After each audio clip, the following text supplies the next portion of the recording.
What's up, and welcome back to Interpreting the Stars, where today I'm going to be reviewing 2017's It Chapter 1 in preparation to see It Chapter 2 when it's released on digital tomorrow. Now, normally with my preparation marathons, I like to rewatch and rescore everything, which would typically include the original miniseries for It that was released in the early 90s. However, I don't like that version and definitely wouldn't want to revisit it, and there was just something about it that I just found absolutely atrocious and aged in a way that doesn't quite work for a modern audience anymore. I didn't believe Tim Curry in the role, I didn't find it that scary, and I certainly couldn't understand how it popularized the idea of scary clowns. Nothing about it did I buy, and I feel like a huge reason for that is because in the 90s, locally aired miniseries and things like that could only do so much. They faced a lot of censorship and limitation laws that they had to conceal vital plot points in the story. And I'm not exaggerating when I say I didn't understand a few things that physically happened because the movie couldn't show it, like with what happened to Georgie in the beginning. In the remake, you see a lot of blood, you see the boy gets dismembered, he gets pulled into a sewer, and then in the original, you see Tim Curry open his mouth, show his sharp teeth, and fade to black.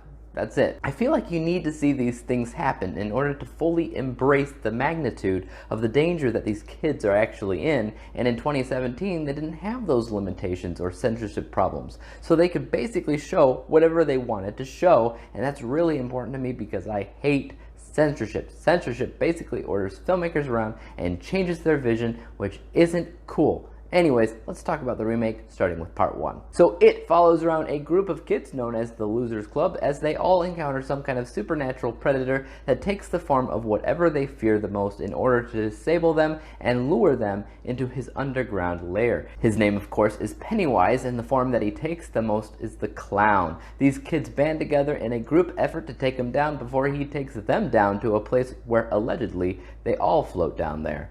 Okay, so first of all, this isn't a movie that scares me. Never has and likely never will. That mostly has to do with the fact that I don't think clowns are scary, and I feel the same about possessed dolls. But again, this is just how I personally feel. That being said, I can see where it would downright terrify others, and that's simply because of how this movie is made, which is wonderful. There was so much thought and consideration placed into a ton of cinematic elements that even if it doesn't scare you, you should be able to respect the direction for which it took.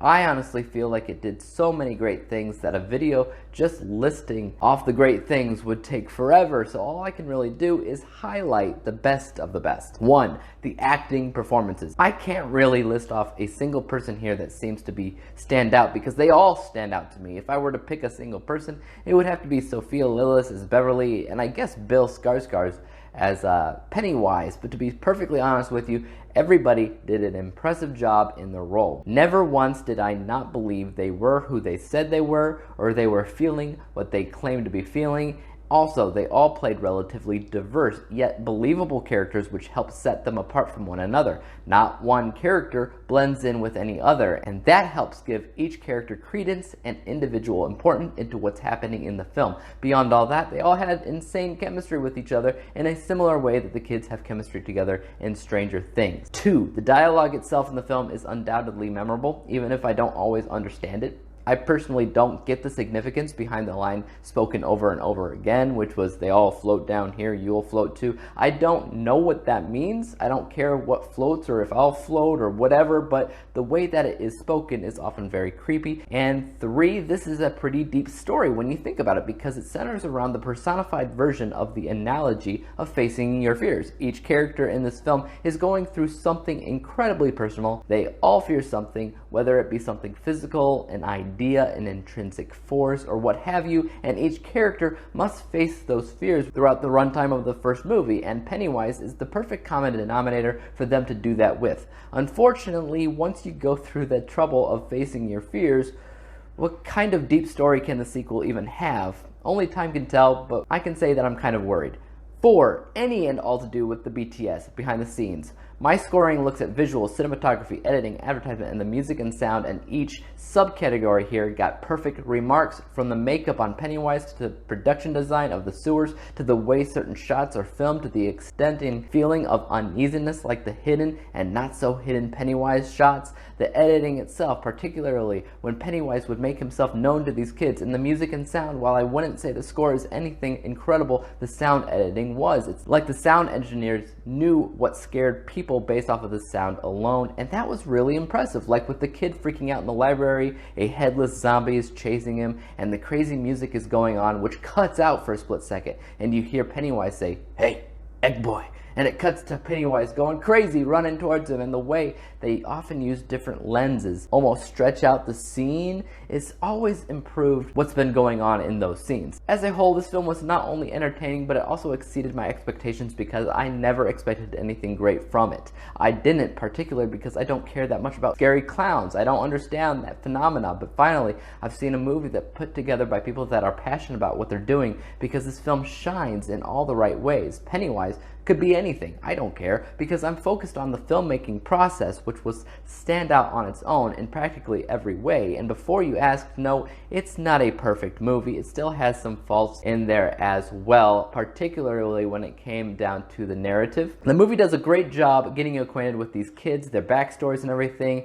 But the movie is almost 2.5 hours long, and half of the film itself is introducing you to the kids alone, and therefore there's no real inciting incident unless you count Georgie, and I don't, because he's simply the most important story versus the others because it relates to the other kids going missing in the town. Instead, I argue that every kid in this movie had their own independent inciting incident, and they all bond over the fact that they're going through similar things, not unlike the people in the Nightmare on Elm Street films where all the kids are experiencing similar nightmares with Freddy Krueger involved. It takes, what, an hour and 15 minutes before the story progresses to a point of trying to do something about Pennywise? That's not great. I think it flows together nicely, but that is somewhat of a problem, and I think that shows up primarily because it's adapted from a huge book and they didn't want to leave anything out. Honestly, though, that's the only negative I have for the movie. There are other things that I don't think are the best, but those are things that I think most people would be overlooking. I already mentioned how it doesn't actually scare me, so that does affect me negatively from a horror angle. But at the same time, I can see where it would terrify others, and that counts. So what did I score this movie at the end of the day? 89%. 89 out of 100 possible stars, granting it the letter grade of B+. This score, by the way, massively improved since my last time viewing it. I am ready for part 2 now. Bring it on. Guys, let me know what you thought about Stephen King's It in the comments down below. Are you a fan of part 1 or 2 or both? And as for YouTube, you know what to do. Hit the subscribe button if you like this review and would like to see some more like it. Hit the thumbs up button because that always helps out my channel. And don't forget about the little bell icon because that helps notify you when I come out with my next review. But until then, peace out!